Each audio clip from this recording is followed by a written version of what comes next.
project के. Today we are very privileged to have the project manager himself with us, Mr. Sudhir Kulkarni sir. So he is the project manager at Siddhashila Developers Group. इनका एक project चल रहा है, which is a tremendous huge amount of project. 8 buildings है, इसमें 8 residential buildings है, 18 storied, आगे commercial tower है with huge open space infrastructure. इतने बड़े प्रोजेक्ट के जब बाकी के सारे स्टेक होल्डर्स अपना काम तो करते रहते हैं, चालू रहता है, बट जो एक्चुअल काम साइट पे होना है, let's hear it from the project manager himself. What are the challenges we face, और इनमें हमें एक साइट हायरार्की कैसे लगती है, हर एक रिस्पॉन्सिबिलिटी, हर एक अपनी अपनी रिस्पॉन्सिबिलिटी कैसे कर सकते हैं, उनके रूल्स एंड रिस्पॉन्सिबिलिटीज होते क्या है.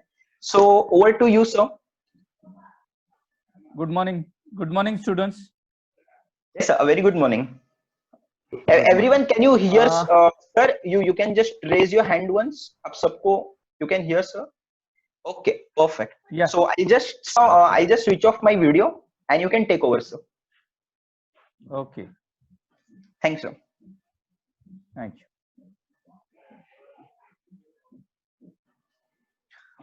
Students, आप सुन सकते हो मुझे? Yes, sir. They can hear you. Okay. तो हम आगे कंटिन्यू करते हैं. कोई भी प्रोजेक्ट अगर हमें एग्जीक्यूट करना है, प्रोजेक्ट छोटा है या बड़ा है, अगर हमें ये प्रोजेक्ट एग्जीक्यूट करना है, तो ये प्रोजेक्ट एग्जीक्यूट करने के लिए मेजरली क्या होता है कि हमें एक टीम चाहिए, और उस टीम के साथ हर टीम मेंबर्स को अपनी अपनी एक रिस्पॉन्सिबिलिटी होनी चाहिए कि हर एक मेंबर क्या क्या रोल परफॉर्म करने वाला है, क्योंकि कोई इंडिविजुअल आदमी ये पूरा प्रोजेक्ट एग्जीक्यूट नहीं कर पाएगा. इसीलिए बेसिकली क्या है कि अगर हम सबकी रिस्पॉन्सिबिलिटी अगर हम लोग डिफाइन कर दें और हर आदमी अपनी रिस्पॉन्सिबिलिटी लेके अगर वो रिस्पॉन्सिबिलिटी परफॉर्म करने लगे, तो काम करने के लिए बहुत आसानी हो जाती है. अभी इन चीजों के लिए बेसिकली हम लोग अगर किसी प्रोजेक्ट को एक बेसिक इसमें अगर 4 चीजों में डिवाइड कर दे, 4 चीजों में कहने का मतलब मुझे ऐसा है कि एक जो सबसे नीचे ग्राउंड लेवल पे काम कर रहा है, जो नॉर्मली एक जूनियर इंजीनियर होता है या सुपरवाइजर होता है जो एक ग्राउंड लेवल पे काम करता है. एक ये जूनियर इंजीनियर किसी को रिपोर्ट करता है, वो है सीनियर इंजीनियर, और ये जूनियर और ये सीनियर इंजीनियर ये दोनों रिपोर्ट करते हैं प्रोजेक्ट मैनेजर को, और पैरेलल ग्राउंड्स पे एक बिलिंग इंजीनियर होता है. नॉर्मली कोई भी प्रोजेक्ट एग्जीक्यूट करने के लिए बेसिकली वहां पे एक कॉन्ट्रैक्टिंग टीम होती है, जो कॉन्ट्रैक्टर्स सब चीजें जो काम करना है वो उन्हें परफॉर्म करना है. Right. और वो काम करवाने के लिए ये जूनियर इंजीनियर यहाँ पे या ये इंजीनियरिंग टीम वहां पे है.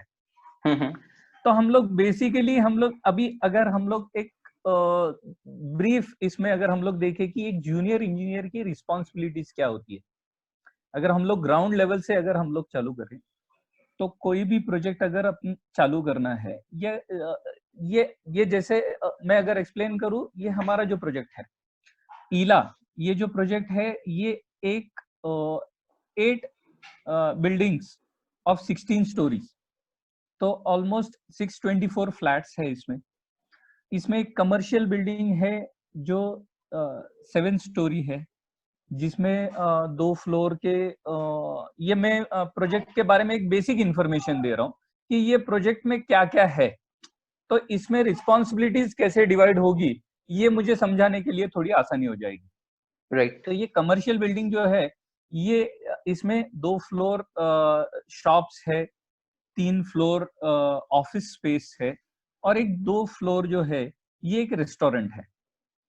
और ये पूरे अपार्टमेंट में या पूरे ये सोसाइटी में पूरे प्रोजेक्ट में एक पोडियम बिल्डिंग है जिसमें ये 4 स्टोरी पार्किंग बिल्डिंग है, और इसके अलावा में यहाँ पे एक ट्रांसफार्मर रूम है, ये एक OWC यूनिट है, STP है, रोड और डेवलपमेंट एरियाज है, और एमिनिटी स्पेसेस है जैसे टेनिस कोर्ट है या फुटस्कल है, बॉक्स क्रिकेट है, या एक बास्केटबॉल कोर्ट है. ये पूरा अगर ये प्रोजेक्ट हमें एग्जीक्यूट करना है तो टीम में जब मैं डिवाइड करता हूँ तो जाहिर है कि पर बिल्डिंग एक टीम होगा, राइट। पर बिल्डिंग एक टीम है, एक कमर्शियल बिल्डिंग के लिए टीम है, एसटीपी देखने के लिए कोई अलग है, डेवलपमेंट एरिया देखने के लिए कोई अलग है।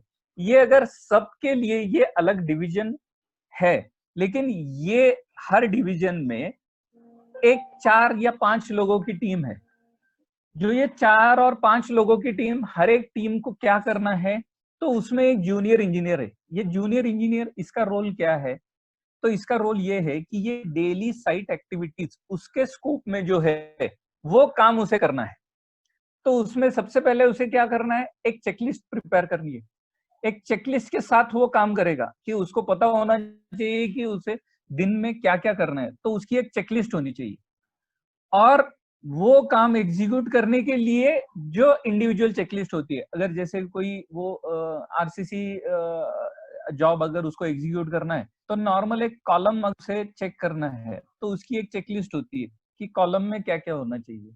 या स्लैब की चेकलिस्ट है तो स्लैब में क्या क्या होना चाहिए। स्लैब के लिए शटरिंग बेसिकली होना चाहिए, उस वो लेवल में होना चाहिए। रीइंफोर्समेंट जब हम लोग टाई कर रहे हैं तो क्या होना चाहिए। जैसे ही जो जो एक्टिविटीज आगे, अगर वो कोई फ्लोरिंग की एक्टिविटी में आता है तो वो ये इस काम के लिए उसको चेकलिस्ट उसके पास होनी बहुत जरूरी है। तो पहले तो उसे अपना स्कोप डिफाइन करना है, डेली एक्टिविटीज। अगर वो एक बिल्डिंग की एक्टिविटी कर रहा है तो वो उसका स्कोप हो गया, उसकी चेकलिस्ट उसके पास होनी चाहिए। और दिन भर में ये सब काम होने के बाद उसको क्या करना है, तो उसको डीपीआर प्रिपेयर करना है। डीपीआर क्या होता है, डेली प्रोग्रेस रिपोर्ट होता है। तो आज दिन भर में क्या काम हुआ, ये डीपीआर में उसे डेली बेसिस पे भरना है। ऐसे नहीं कि कभी 3-4 दिन बाद एक ही बार बैठे और पिछले 3-4 दिन का डीपीआर भर दिया, ये नहीं। ये एक उसका एक रेगुलर डेली बेसिस एक्टिविटी होना चाहिए। उसके बाद उसका और एक रोल क्या है, ensuring safe working environment for the activities performed. Ensuring safe working environment for the activities performed. Junior engineer ये सबसे ग्राउंड लेवल का मेंबर होता है जो ये सब एक्टिविटीज परफॉर्म करता है। तो उसका सबसे ज्यादा बड़ा रोल होता है।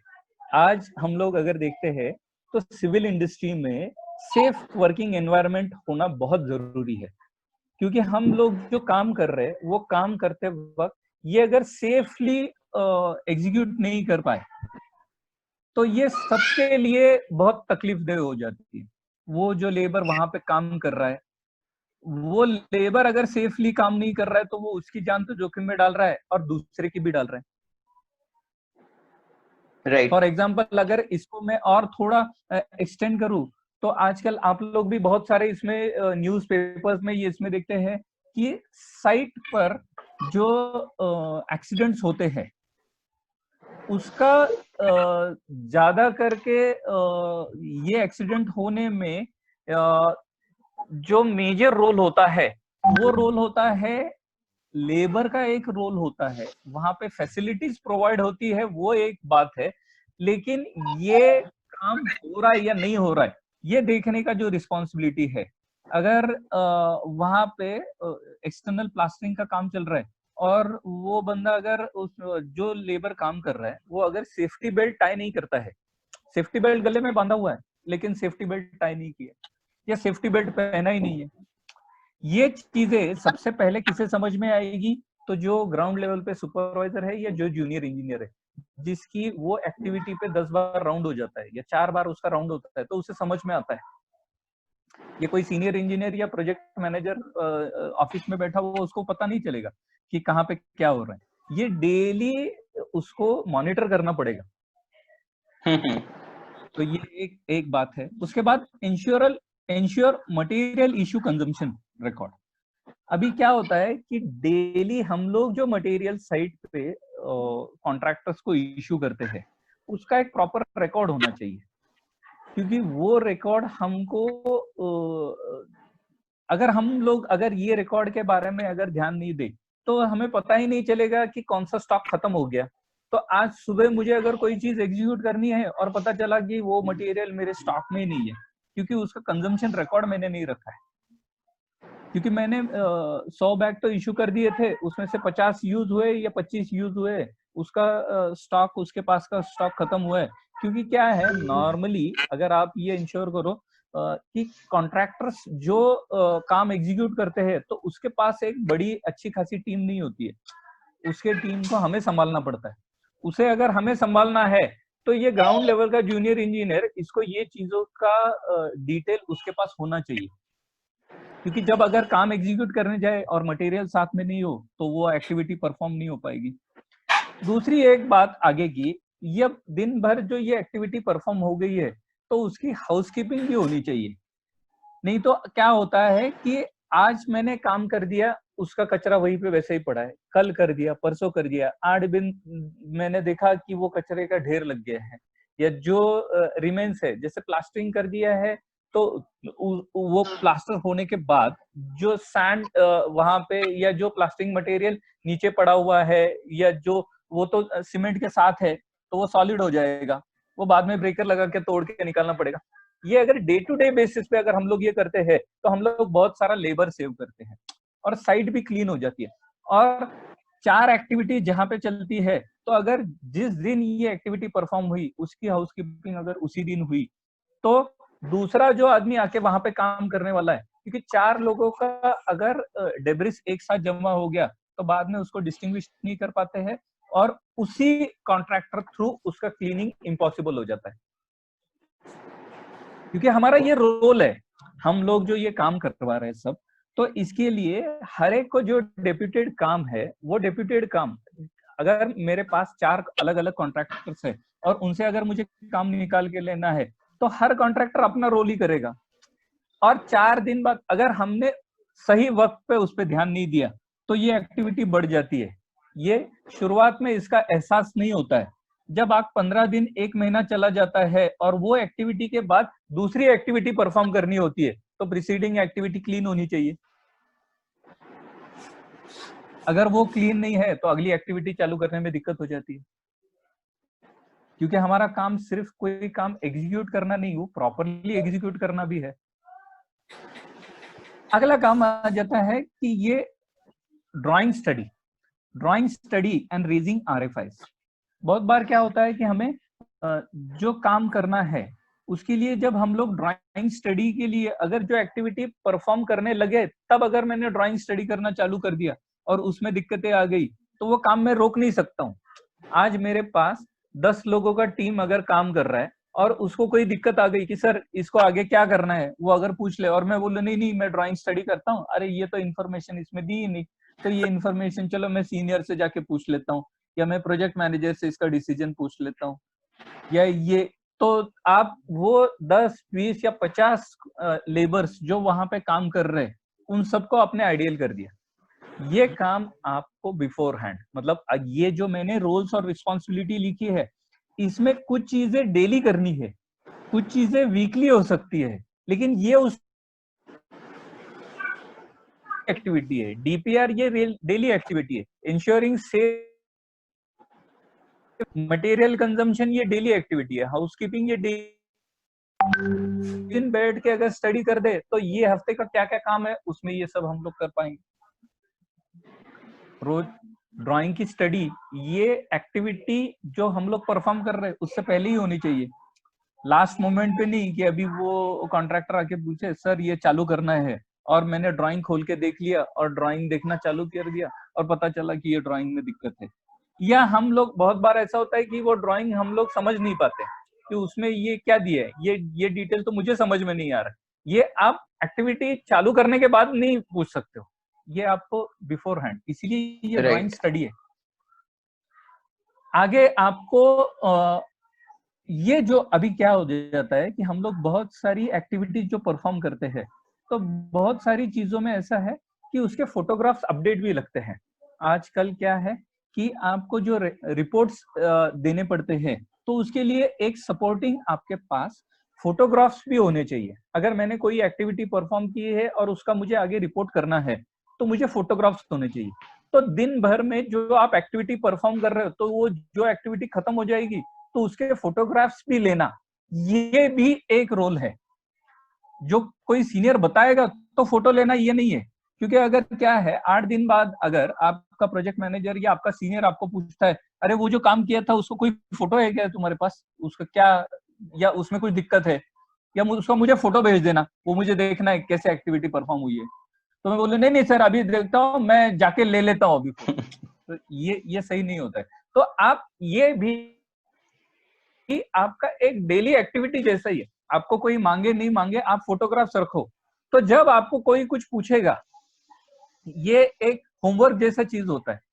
लास्ट मोमेंट पे जो आप साल भर अगर पढ़ाई करोगे तो एग्जाम के टाइम में आपको प्रेशर फील नहीं होता है, लेकिन अगर आखिरी पीएल चालू होने के बाद किताब खोलोगे तो टेंशन आना चालू हो जाता है। यही अगर ये चीजें आपको डेली जो साइट एग्जीक्यूशन है उसमें भी ये उसी हिसाब से है। आपका ड्राइंग स्टडी पहले ही होना चाहिए, तो आपको कोई कुछ पूछे तो आपके ऊपर टेंशन नहीं आ जाता है कि इसको क्या जवाब दूं, क्योंकि आपने पहले से ही सब चीजें स्टडी करके रखी है। आगे आपको मटेरियल टेस्टिंग में आपको बेसिक मटेरियल टेस्टिंग आपको आनी चाहिए। बेसिक मटेरियल टेस्टिंग में हम लोग क्या कहते हैं कि अगर आप सैंड यूज कर रहे हो तो वो सैंड कैसी है, क्या है। बहुत बार क्या होता है कि बरसात का सीजन है, ये सैंड में मॉइस्चर होता है, तो उस हिसाब से आपको मिक्स में वाटर कंजम्पशन चेंज करना पड़ेगा। या राइट। सीमेंट आया है तो सीमेंट में उसका एक्सपायरी देखना पड़ेगा कि ये 3 महीने तक ही हम लोग अगर सीमेंट यूज कर सकते हैं तो ये पुराना स्टॉक है क्या। यूज होने के बाद और कोई एक्टिविटी जो परफॉर्म हुई है उसका अगर क्वालिटी इश्यू आ गया कि पता चला कि ये प्लास्टर तो डीबॉन्ड हो रहा है, डीबॉन्ड क्यों नहीं होगा, अगर आपने एक्सपायर्ड सीमेंट यूज किया है जिस सीमेंट का बॉन्ड स्ट्रेंथ ही कम हो गया है, तो ये तो आगे दिक्कत देगा। या ये मिक्स होना प्रॉपर चालू नहीं हुआ है, तो ये बिफोर हैंड आपको जो चीज है जिसकी शेल्फ लाइफ जितनी है तो वो आपको, ये एक बेसिक मटेरियल टेस्टिंग है, ये आपको पता होना चाहिए। दूसरा, इसके बाद अगर हम लोग आते हैं तो issuing memo to the contractors for poor quality work, housekeeping and misbehaviour on site. ये भी एक जूनियर इंजीनियर का रोल है, क्योंकि ये सबसे ग्राउंड लेवल पे काम करने वाला जो आदमी है उसे पता होता है कि ये गलती किसकी है। 8 दिन बाद या 10 दिन बाद या 15 दिन बाद कोई आके वो साइट पे राउंड लेके वो ये डिफरेंशिएट नहीं कर पाएगा कि ये किसके वजह से हो रहा है। या अगर कोई कॉन्ट्रैक्टर उसका लेबर है और वो सुन नहीं रहा है, वो सेफ्टी मेजर्स फॉलो नहीं कर रहा है, तो उसको आप वक्त पे मेमो इशू करना चाहिए। अगर उसको हम लोग अभी क्या है, अगर गए 5-10 साल से अगर आप लोग देखो तो सिविल इंजीनियर्स का रोल ये बहुत क्रिटिकल हो गया है अभी। क्रिटिकल कहने का मतलब ये ऐसा है कि उसके ऊपर रिस्पॉन्सिबिलिटी बढ़ गई है। पहले साइट पे मिसहैप्स होते थे तो उसको कोई ज्यादा नोटिस नहीं करता था। आज किसी साइट पे अगर हल्का सा भी कोई इंसिडेंट हो जाता है तो उसका एक बड़ा इशू बन जाता है, वो साइट के लिए भी, वो इंजीनियर के लिए भी, वो प्रोजेक्ट मैनेजर के लिए भी, सबके लिए। आज अगर साइट पे कोई मिसहैप होता है तो उसको इंजीनियरिंग टीम उतनी ही जिम्मेदार है जितना वो डेवलपर ऑफिस में बैठा हुआ है, वो सब राइट। चीजें कंट्रोल नहीं कर पाएगा। लेकिन ये आप, और ये आज की डेट में बहुत सीरियस है। अगर आपके साइट पे कोई मिसहैप होता है और आप लोग उसमें इन्वॉल्व हो तो ये आपके करियर के लिए एक सेटबैक हो जाता है। कोई प्रोजेक्ट मैनेजर है, कोई सीनियर इंजीनियर है, हम ऐसा समझते हैं कि साइट पे मिसहैप हो जाए तो सिर्फ प्रोजेक्ट मैनेजर और डेवलपर ही उसका रिस्पॉन्सिबिलिटी या उसी को लोग लेके जाएंगे। आज ऐसा नहीं है। आज हर एक आदमी को अपना रोल दिया गया है। अगर वो रोल वो अगर नहीं निभा रहा है तो वो भी शक के दायरे में आ जाएगा, वो भी सस्पेक्ट हो जाएगा, उसके ऊपर भी एक्शन होने वाली है।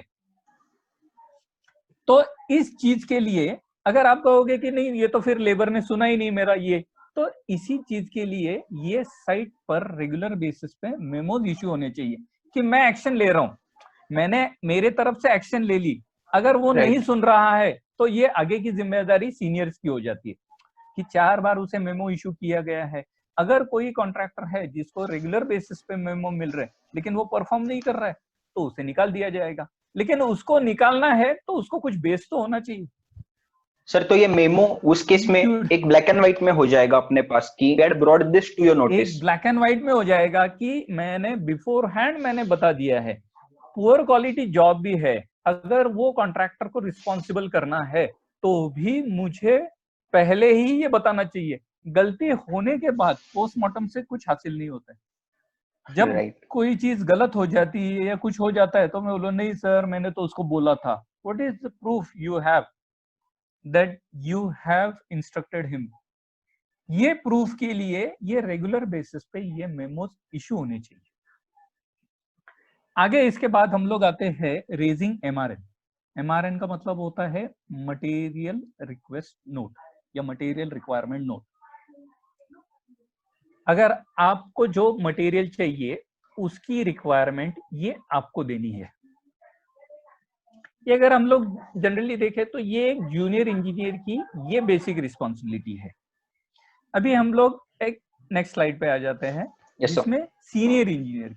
अभी ये जूनियर इंजीनियर की रिस्पॉन्सिबिलिटीज तो आ गई, अभी इसके बाद सब चीज जूनियर इंजीनियर ही करेगा क्या? तो बाकी लोग कुछ करने वाले हैं या नहीं? नहीं, ऐसा नहीं होता है।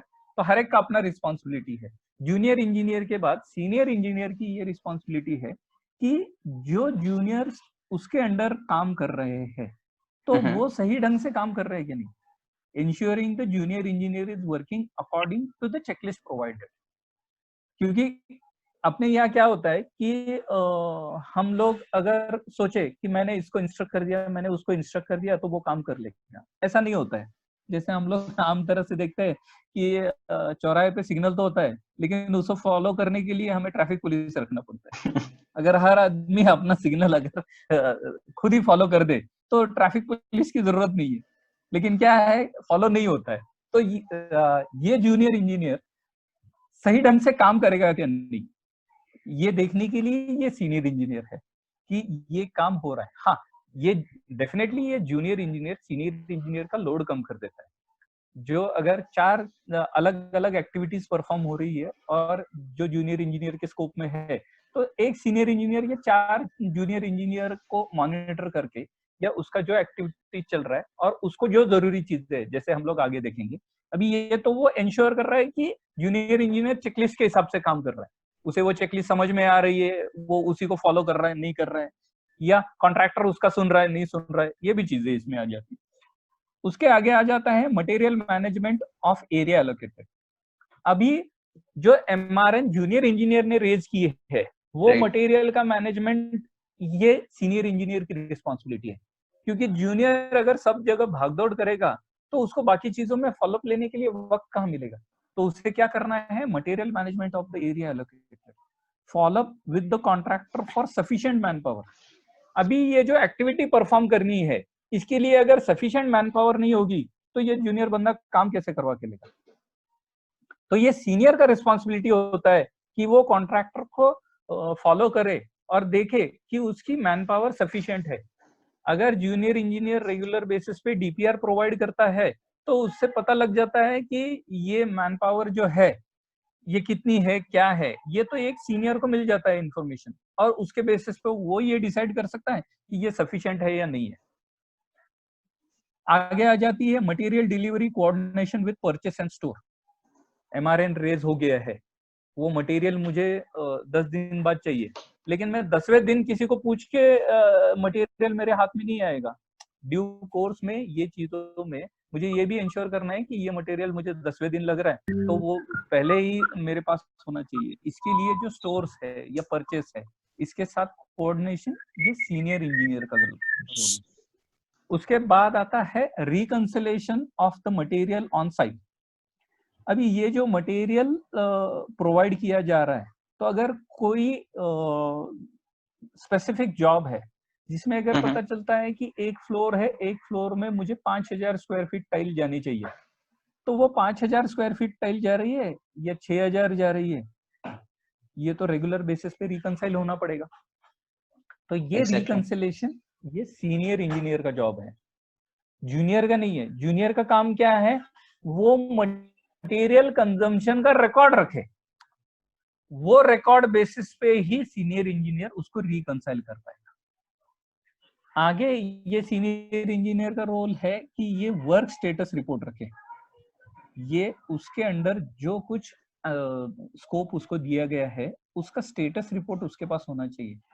मैं अगर प्रोजेक्ट मैनेजर अगर सीनियर को पूछता है कि अरे क्या चल रहा है तेरे इसमें, कहाँ तक पहुंचा है, तो बोले हाँ नहीं नहीं सर रुको मैं जूनियर को भेजता हूँ, देखता हूँ टाइलिंग कहाँ पे हुआ है क्या, ये उसको रेगुलर बेसिस पे उसका स्टेटस रिपोर्ट अपडेट होना चाहिए। वो या तो वीकली हो सकता है, डेली बेसिस पे उसको वो रिकॉर्ड आगे, और वीकली तो उसे आगे रिपोर्ट करना है। उसके बाद उसका रोल आ जाता है बिल सर्टिफिकेशन, क्योंकि जब वो बिल सर्टिफिकेशन ये उसके अंडर इसलिए है, अगर वो बिल सर्टिफिकेशन उसके अंडर नहीं है तो वो कॉन्ट्रैक्टर की मैन पावर कंट्रोल नहीं कर पाएगा, क्योंकि कॉन्ट्रैक्टर को पता है कि मेरा बिल अगर ये सीनियर इंजीनियर सर्टिफाई कर रहा है तो वो पावर ये सीनियर इंजीनियर के पास है, तो ये मटेरियल और ये मैन पावर ये कंट्रोल करने के लिए बिल सर्टिफिकेशन, और नीचे ग्राउंड लेवल पे ये एक्टिविटी परफॉर्म हुई है, ये सही है, गलत है, आधी है, अधूरी है, कुछ इसके साथ रिलेटेड है जो बेसिक है, तो ये 100% रिलीज होनी चाहिए, ये 50%, ये 60-80, उस बेसिस पे। उसके आगे उसका रोल आ जाता है क्वालिटी एश्योरेंस।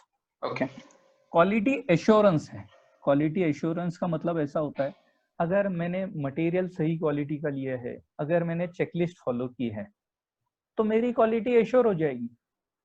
ये क्वालिटी एश्योर ऐसे ही नहीं होगी, मैं वहां पे खड़ा हो गया तो क्वालिटी एश्योर होगी क्या, नहीं, मुझे ये देखना है कि सब चीजें ढंग से चल रही है क्या, कॉन्ट्रैक्टर जो एक्टिविटी परफॉर्म कर रहा है वो सही है, जूनियर इंजीनियर अगर वो चेकलिस्ट फॉलो कर रहा है, वो एक्टिविटी में चेकलिस्ट में अगर जो जो चीजें दी है वो अगर ब्रिक वर्क अगर प्लम में है तो डेफिनेटली प्लास्टरिंग के लिए मटेरियल कम कंज्यूम हो जाएगा, प्लास्टर के लिए एफर्ट्स नहीं होंगे।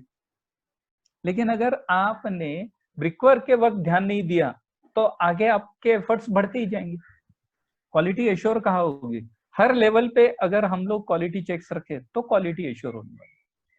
उसके बाद में आता है maintaining proper work sequence on site. बहुत बार क्या हो जाता है कि जैसे मैंने ये कहा कि सफिशिएंट मैन पावर कॉन्ट्रैक्टर की, मैंने यहाँ पे ऐसे नहीं रखा है कि एम्पल मैन पावर, सफिशिएंट।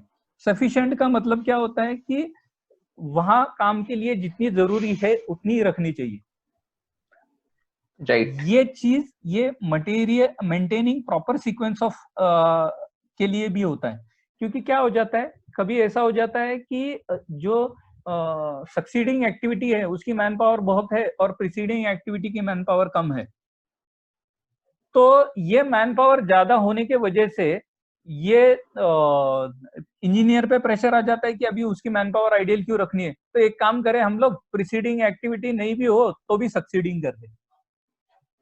अभी ये कहाँ पे हो जाता है, ये तो स्लैब कॉलम पे नहीं हो पाता है, लेकिन ये नॉर्मली क्या हो जाता है जब फिनिशिंग एक्टिविटीज आती है तो बहुत सारी चीजें अलग अलग है।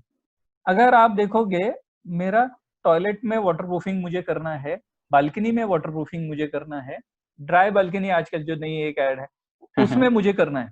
अगर मैंने देखा कि बालकनी की वाटरप्रूफिंग हो चुकी है और टॉयलेट की वाटरप्रूफिंग हो चुकी है, मैंने टाइलिंग चालू कर दी, और अभी क्या है मेरा टाइलिंग का मैन पावर आइडियल है लेकिन ड्राई बालकनी की वाटरप्रूफिंग नहीं हुई है, तो मैंने फ्लोरिंग को क्लियरेंस अगर दे दिया तो बाद में ये फ्लोरिंग जो मेरा किया हुआ है उस पर से मुझे मूवमेंट करके ड्राई बालकनी की वाटरप्रूफिंग करनी पड़ेगी। अभी वैसा देखा जाए तो रूम फ्लोरिंग तो उसके लिए रुकी नहीं है, लेकिन आप वो फ्लोरिंग प्रॉपर मेंटेन नहीं कर पाओगे, ये वर्क सीक्वेंस नहीं है।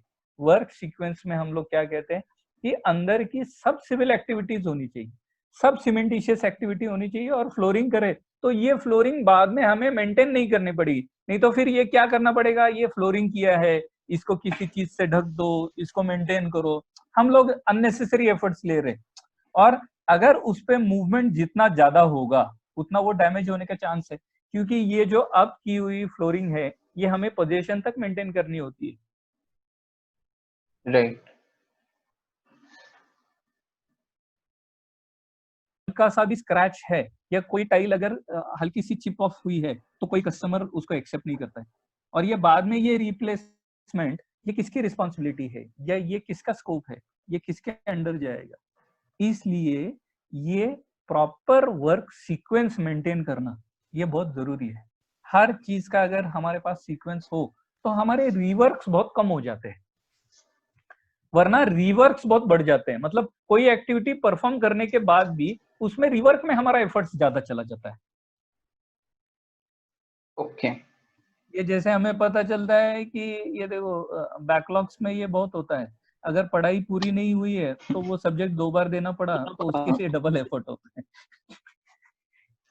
तो ये बैकलॉग्स नहीं रखने चाहिए। किसी भी चीज को अगर आप 100% पूरा करो तो दोबारा जाके वो काम करने की नौबत नहीं आती। ठीक है, उसके आगे ये वीकली रिपोर्ट आपको प्रिपेयर करना है। ये जो पूरा हफ्ता डेली रिपोर्ट तो जूनियर इंजीनियर प्रिपेयर कर रहा है, सीनियर इंजीनियर का काम है वो वीकली रिपोर्ट प्रिपेयर करे।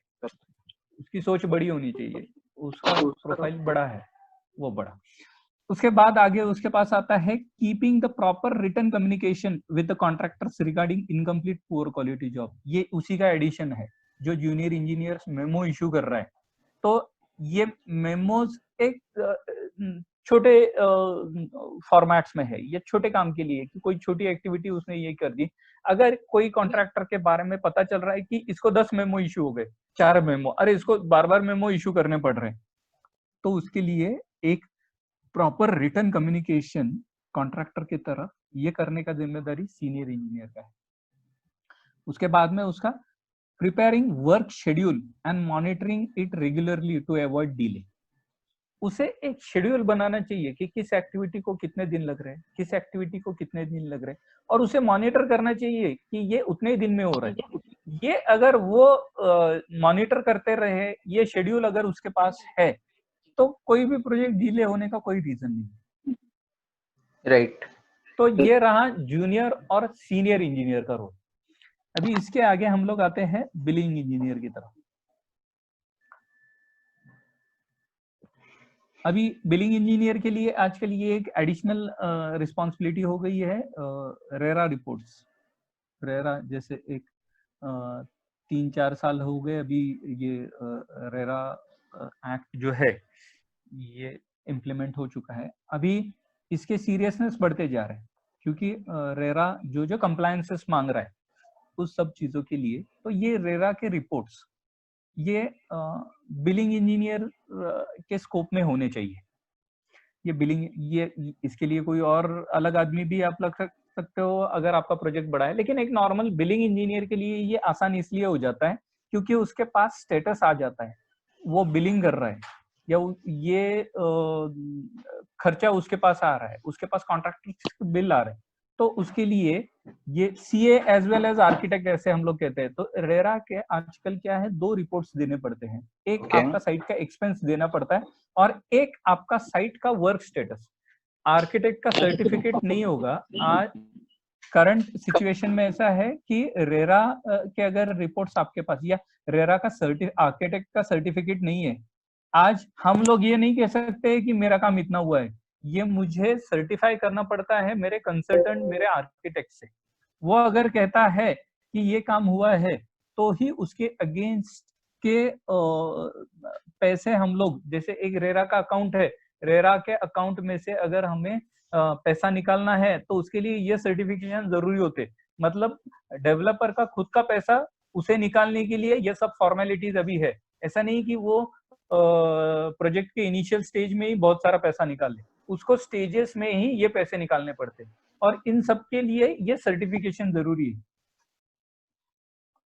जैसे आप इंजीनियर हो ये यूनिवर्सिटी बताती है, आप खुद नहीं बता पाओगे कि मैं खुद अभी मैंने पढ़ लिया, मैं होशियार हूँ अभी बस में, तो आपको जैसे एग्जाम्स है वैसे आपको सर्टिफाई कोई कर रहा है, तो ये आर्किटेक्ट सर्टिफाई करता है। वो हर क्वार्टरली आपका साइट विजिट करता है और वो कंप्लीशन अगर मैं खुद ही वो जूनियर इंजीनियर बोल देगा सर सर ये वो फर्स्ट फ्लोर का हो गया, सेकंड तो हो गया, जब कोई और जाके उसे मॉनिटर कहता है नहीं नहीं ये तो सिर्फ इतना ही बचा है उतना ही, ये जस्टिफिकेशन नहीं चलते।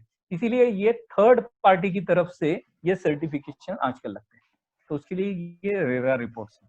ओके। उसके बाद उसका जॉब है बिल प्रिपरेशन ऑफ कॉन्ट्रैक्टर्स। ये कॉन्ट्रैक्टर्स के बिल प्रिपेयर करना, ये बिलिंग इंजीनियर का काम। उसके बाद में keeping track of work orders. Site पर जो जो काम हो रहा है उसका वर्क स्कोप और उस कॉन्ट्रैक्टर का वर्क ऑर्डर, ये बिलिंग इंजीनियर के पास होना चाहिए। क्योंकि जब बिल सर्टिफिकेशन के लिए आ जाएगा तो उसका स्कोप अगर उसे पता नहीं है तो वो उसका बिल कैसे सर्टिफाई कर पाएगा। तो उसके स्कोप के सब काम उसके हुए हैं या नहीं हुए हैं, ये देखने के लिए वर्क ऑर्डर्स उसके हाथ में होने चाहिए। कलेक्शन ऑफ डिपार्टमेंट लेबर चलन डेली बेसिस। नॉर्मली हर काम के लिए कॉन्ट्रैक्टर्स अपॉइंटेड होते हैं। राइट। ये डिपार्टमेंट लेबर की जरूरत तब पड़ती है अगर ये कॉन्ट्रैक्टर अपना काम नहीं कर रहा है। जैसे मेजरली, जैसे मैं बार बार बता रहा था कि ये हाउसकीपिंग ये डेली बेसिस पे देखना पड़ेगा। अगर ये डेली बेसिस पे आप हाउसकीपिंग नहीं करते हो तो फिर आपको सेपरेटली लेबर डिप्लॉय करने पड़ते हैं और काम निकालना पड़ता है। लेकिन ये जो लेबर्स या बाकी जो कोई भी हम लोग अपॉइंट करते हैं तो इसका रिकॉर्ड हमें प्रॉपरली रखना पड़ता है, क्योंकि इसका एक्सपेंस कहीं पे तो हमें अकाउंट करना पड़ेगा।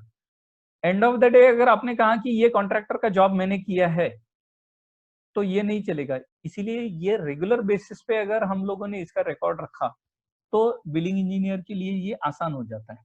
तो ensuring the debit notes are received regularly for the department labour. जैसे मैं अभी बता रहा था, अगर मैंने किसी और के स्कोप का काम कर दिया है तो उसको वो चीज डेबिट होने वाली है, तो वो एक रेगुलर बेसिस पे होनी चाहिए। क्योंकि ये एक डिस्प्यूटेड मैटर होता है। एक इंजीनियर का रोल सिर्फ कोई चीज काम करवा के लेना नहीं है, वो काम सही ढंग से भी करना चाहिए।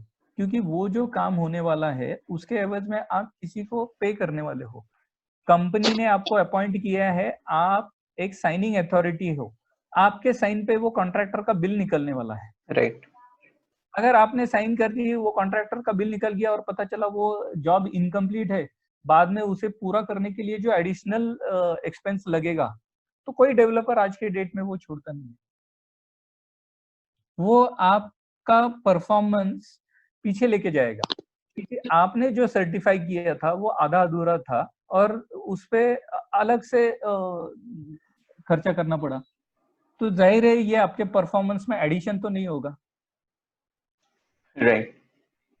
तो ये अगर रेगुलर बेसिस पे नहीं हो और लेटर ऑन आप, अगर ये हमने रेगुलर बेसिस पे नहीं किया तो बाद में अगर आप वो कॉन्ट्रैक्टर को डेबिट करने जाओगे, कॉन्ट्रैक्टर एक्सेप्ट नहीं कर रहे, लेबर तो खर्च हो चुके हैं, उसकी रिस्पॉन्सिबिलिटी किसकी?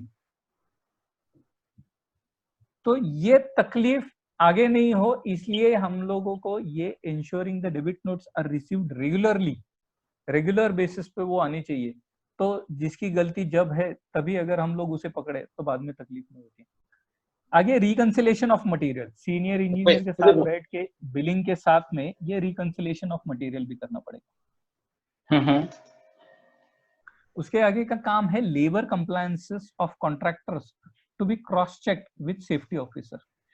आजकल ऐसा है कि हर कॉन्ट्रैक्टर के लिए उसका जो वो लेबर अपॉइंट कर रहा है उसके कंप्लायंसेस बहुत जरूरी है। कंप्लायंसेस, लेबर के कंप्लायंसेस, ये एक अलग डिटेल बात है, लेकिन एक शॉर्ट मैं इसमें एक्सप्लेन करता हूँ कि वो कॉन्ट्रैक्टर के पास वो लेबर रजिस्टर्ड हो। जैसे अभी आप ये देख रहे हो कि ये लॉकडाउन चल रहा है, ये लॉकडाउन में बहुत सारे लेबर जो अभी उनको खाने पीने की दिक्कत है या बाकी कुछ है, ये लेबर्स अगर रजिस्टर्ड है तो गवर्नमेंट उनको फैसिलिटीज प्रोवाइड कर पाएगी। ये जो अगर ये लेबर रजिस्टर्ड ही नहीं है तो ये पता ही नहीं कि कहाँ किसके पास कितने लेबर है। आज के डेट में कंप्लायंसेस में ये भी आता है कि ये लेबर रजिस्टर्ड हो, इनके पीएफ अकाउंट्स रहे, इनको ये बेनिफिट्स मिले, क्योंकि सिविल इंडस्ट्री ये सबसे अनऑर्गेनाइज्ड इंडस्ट्री है। इसीलिए आज के डेट में ये लेबर कंप्लायंसेस बहुत स्ट्रिक्ट हो चुका है। ये अगर आप कंप्लायंसेस नहीं करते हो तो आपके साइड पे लीगल एक्शन हो सकती है। तो एक बिलिंग इंजीनियर का ये रोल है कि ये कंप्लायंसेस वो कॉन्ट्रैक्टर कर रहा है कि नहीं कर रहा है। अगर नहीं कर रहा है तो बिलिंग पे वहीं पे असर हो जाएगा। आप उसको पैसा दे दोगे, बाद में बोलोगे ये कंप्लायंस करना है, तो कैसे करेगा? तो ये कंप्लायंस देखना ये बिलिंग इंजीनियर का रोल है। उसके बाद में work status report to be collected from senior engineer which is required to prepare RERA reports. जैसे अभी सीनियर इंजीनियर को वर्क स्टेटस का रिपोर्ट बनाना है और उसका कलेक्शन ये बिलिंग इंजीनियर का रोल है, वरना वो रेरा का रिपोर्ट कैसे बना पाए? वो खुद जाके तो हर जगह जाके देख नहीं पाएगा। ये इसीलिए मैं हर एक का रोल जरूरी है इसलिए समझ रहा हूँ कि हर आदमी अगर अपना रोल करे तो वो दूसरे के लिए एक सपोर्टिंग हैंड है, वो अपना काम कर लेता है और उसका रिपोर्ट आगे की तरफ भेज देता है, तो आगे वाला उस पे एक्ट कर सकता है। Analysis of DPR provided by JE which is helpful for rate analysis, क्योंकि अगर जूनियर के डीपीआर में लेबर और मटेरियल कंजम्पशन आ रहा है तो वो चीजें एनालिसिस के लिए आसान हो जाती है। ये भी एक बिलिंग इंजीनियर का रोल है क्योंकि उसके पास ये रिपोर्ट्स आते हैं। उसके बाद आता है maintaining track of bill and reporting it on weekly basis. आपको हफ्ते में जो बिल्स आ रहे हैं इसका ट्रैक रखना है और आगे फॉरवर्ड करना है, क्योंकि अकाउंट्स को कैसे पता चलेगा कि ये हफ्ते में या ये महीने में मुझे कितना लोड है, मेरे पास कितने बिल्स आए हैं, मुझे कितना ये करना है। जैसे आगे के इसमें भी है कि preparing cash flow required for month, quarter and year, क्योंकि जो वर्क स्टेटस बन रहा है, मेरे उसके बिल्स बन रहे हैं, उसका आगे का ये कैश फ्लो के लिए जो डिटेल्स है ये देने का काम बिलिंग इंजीनियरिंग का है, क्योंकि उसे पता चलता है कितने बिल्स आ रहे हैं कितने नहीं आ रहे हैं। तो अब तक हमने देखा कि एक जूनियर इंजीनियर का रोल क्या है, एक सीनियर इंजीनियर का रोल क्या है, एक बिलिंग इंजीनियर का रोल क्या है। अभी हम लोग देखें कि एक प्रोजेक्ट मैनेजर का रोल क्या है। अभी इन सब के ऊपर आगे अगर ये पूरा प्रोजेक्ट चलाना है तो ये तो हर इंडिविजुअल एक टीम है। बिलिंग इंजीनियर एक प्रोजेक्ट के लिए एक ही काफी है या 2 बिलिंग इंजीनियर लगेंगे, क्योंकि जो आपके काम का स्पीड कैसे है। सीनियर इंजीनियर 10 लगेंगे क्योंकि आपके पास 8 बिल्डिंग्स है, एक कमर्शियल बिल्डिंग है ये। और जूनियर इंजीनियर आपके पास 20 लगेंगे। हर सीनियर इंजीनियर को एक असिस्ट करने के लिए 2 लोग होने चाहिए जो नीचे से, या 4 होने चाहिए, जिस हिसाब से वो क्वांटम हैंडल कर पाएगा उस हिसाब से। वैसे ही अभी अगर हम लोग प्रोजेक्ट मैनेजर की रिस्पॉन्सिबिलिटी की तरफ आए तो ये रेरा के रिपोर्ट्स, ये जो अभी बिलिंग इंजीनियर बनाएगा, ये इसको प्रॉपरली क्रॉस चेक करके आगे मैनेजमेंट को फॉरवर्ड करना है, तो ये प्रोजेक्ट मैनेजर का रोल है। उसके बाद में पीरियोडिक मीटिंग्स लेना है। पीरियोडिक मीटिंग की जरूरत क्या है? जैसे अभी सीनियर इंजीनियर को अगर मैन पावर या मटेरियल इंश्योर करना है, मटेरियल मैनेजमेंट करना है, तो जो चीजें उसके हद तक है वो कर रहा है, लेकिन मीटिंग्स के दौरान ये इंश्योर कर सकते हैं कि हर सीनियर इंजीनियर का जो रिक्वायरमेंट है ये फुलफिल हो रहा है या नहीं हो रहा है।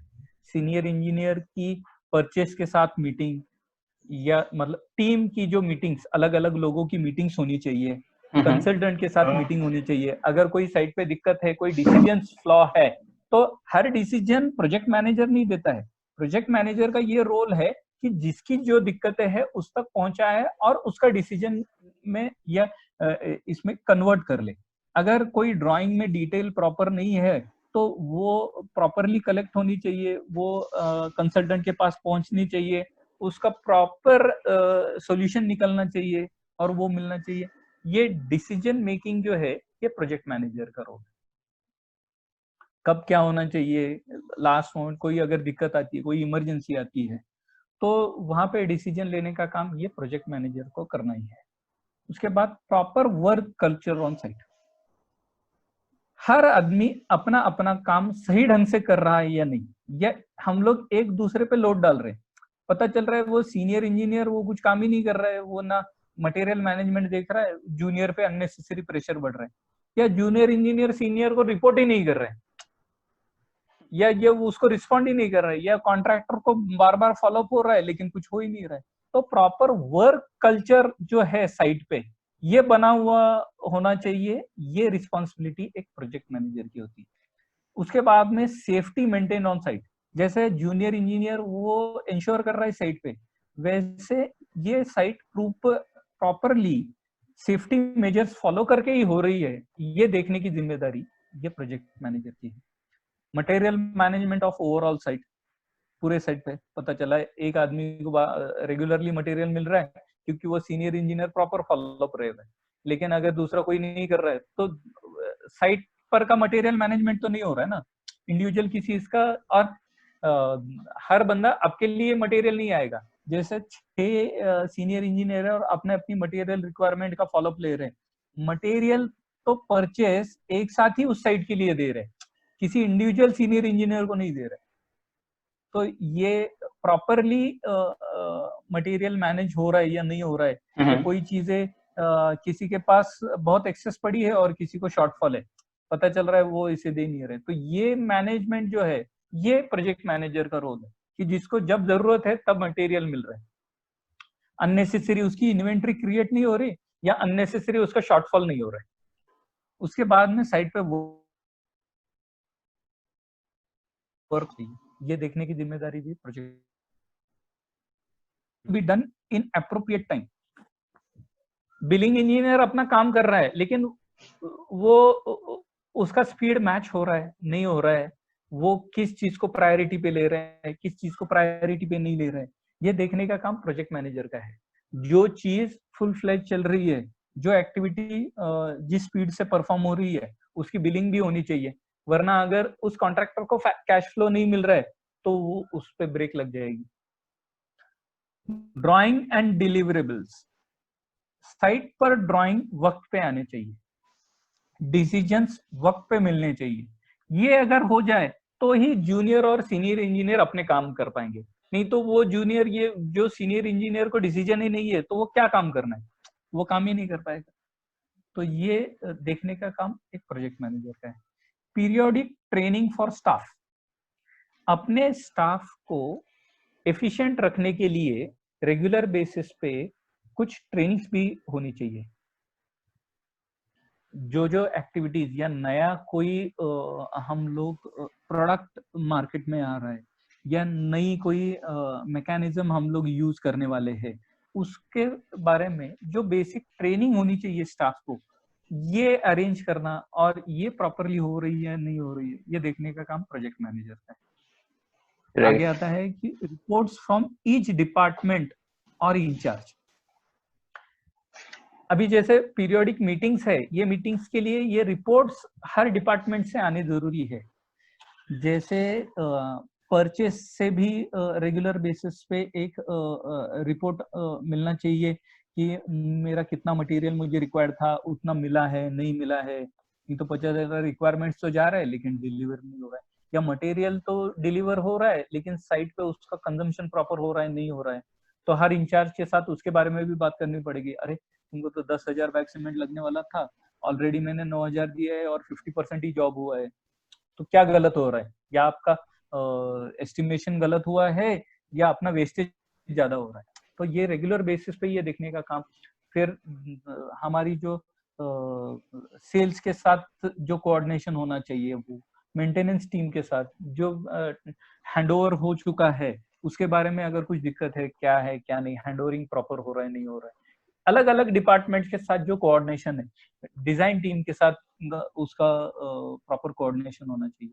वो रिपोर्ट्स अगर सही ढंग से मिले कि कितनी ड्राइंग्स मुझे चाहिए थी, कितनी सही मिली नहीं मिली, तो ये जो चीजें है ये हर डिपार्टमेंट से प्रॉपर रिपोर्ट्स अगर मिले तो ये प्रॉपर। और एसओपी का मतलब है स्टैंडर्ड ऑपरेटिंग प्रोसेस, ये प्रोसीजर स्टैंडर्ड ऑपरेटिंग प्रोसीजर है। तो एक स्टैंडर्ड ऑपरेटिंग प्रोसीजर बननी चाहिए। जैसे हर आदमी का अपना अपना जो रोल है, ये यहाँ तक ये रिले जैसा है कि एक चीज तक किसी ने एक लाई, उसके बाद आगे बढ़ाई और आगे, तब जाके ये पूरी रेस कंप्लीट हो जाएगी। जैसे अगर एक जूनियर इंजीनियर है जिसने अगर एक सिर्फ मटेरियल के बारे में मैं अगर एक इसमें बताऊं, तो एमआरएन तो उसने रेज कर दिया था, लेकिन वो एमआरएन पे आगे कुछ एक्ट हुआ कि नहीं, तो परचेस ने उस पर परचेस ऑर्डर निकाला, फिर उसको फॉलोअप लेके वो साइट पे डिलीवर हुआ कि नहीं, ये स्टोर का देखने का काम है। डिलीवर तो हो चुका है, फिर वो सही ढंग से स्टैक करके रखा है नहीं रखा है, और उसको इश्यू कर दिया है, और ये इश्यू हो गया है, और ये बाद में ये मटेरियल रिक्वायरमेंट थी और ये इश्यू हो गया और ये कंजम्पशन हो गया और अभी इसको मैंने रिकंसाइल कर दिया। ये एक सीक्वेंस हो गया। तो एमआरएन ये जूनियर इंजीनियर का रोल था, परचेस का रोल था उसका परचेस ऑर्डर निकालना, स्टोर का ये था उसका जीआरएन बनाना, वो रिसीव करके प्रॉपर कंडीशन में है नहीं है, फिर उसे इशू करना है, और ये तो एक स्टैंडर्ड ऑपरेटिंग प्रोसीजर हो गई, ये एक मटेरियल के बारे में। ऐसे ही अलग अलग एक्टिविटीज के बारे में अपनी एक स्टैंडर्ड ऑपरेटिंग प्रोसीजर होनी चाहिए। ये बनाने का काम, ये समझाने का काम ये प्रोजेक्ट मैनेजर का है। उसके आगे work and material analysis, site पर जो काम चल रहा है या जो मटेरियल चल रहा है उसकी एनालिसिस होनी चाहिए। नया कुछ नई कुछ तकनीक आ रही है या नया कुछ मटेरियल आ रहा है, ये भी इंट्रोड्यूस करने का काम ये प्रोजेक्ट मैनेजर का है। आगे जैसे cash flow of the project to be evaluated and inform to the management. Billing engineer ने जो कैश फ्लो का रिपोर्ट बनाया है ये मैनेजमेंट तक पहुंचाना चाहिए। और यहाँ पे अभी अगर हम लोग पीछे के स्लाइड में देखें, बिलिंग इंजीनियर क्या कर रहा था, preparing cash flow required for the month, उसे प्रिपेयर करना है, अभी उसे इवैल्यूएट करना है, उसको देखना भी है ना कि वो बना हुआ सही है नहीं है, तो ये प्रोजेक्ट मैनेजर का रोल है और उस बेसिस पे वो आगे इन्फॉर्म करेगा। Scheduling and monitoring the project, पूरा प्रोजेक्ट का शेड्यूल बनना चाहिए और वो रेगुलर बेसिस पे मॉनिटर भी होना चाहिए कि हम लोग जो चल रहे हैं वो सही दिशा में चल रहे हैं, बहुत पीछे है या नहीं, ठीक है, स्पीड अपना अच्छा चल रहा है, नहीं कुछ दिक्कतें नहीं है। ये सब कहाँ होगा, अगर आपके साइड पे वर्क कल्चर होगा तो शेड्यूलिंग और मॉनिटरिंग बहुत आसान हो जाएगी। कौन क्या कर रहा है कौन क्या नहीं कर रहा है ये पता नहीं चलेगा, तो शेड्यूलिंग और मॉनिटरिंग बहुत डिफिकल्ट हो जाती है। आगे आ जाता है वैल्यू इंजीनियरिंग। आपको अगर प्रोजेक्ट प्रॉपरली एग्जीक्यूट करना है तो आपको उसमें कुछ तो वैल्यू एडिशन डालना चाहिए। सिर्फ एक ट्रेडिशनल मेथड से अगर हम लोग काम करें, उसमें अगर कुछ नयापन लाना है या कोई एक चीज हम लोग सोच रहे हैं, अभी आज वुड का रिप्लेसमेंट बहुत सारी चीजों में आ रहा है, तो वो वुड को रिप्लेस करने के लिए क्या क्या हो सकता है और वो इफेक्टिव है, कॉस्ट एफिशिएंट है नहीं है, तो ये वैल्यू इंजीनियरिंग वहां पे प्रोजेक्ट मैनेजर का रोल है जो वो इसके बारे में थॉट्स डाले। हाँ, ये जरूरी नहीं कि वो सब दिमाग अपना ही लगाए, वो ये जो फीडबैक्स ले रहा है, ये जूनियर इंजीनियर है, सीनियर इंजीनियर है, इनके जो रिपोर्ट्स है ये उसे हेल्पिंग हैंड होते हैं ये वैल्यू इंजीनियरिंग करने के लिए। ensuring that team is performing as per requirements, जो जिसका जिसका रोल है वो रोल कर रहा है या नहीं कर रहा है, ये देखने का काम प्रोजेक्ट मैनेजर का है। राइट।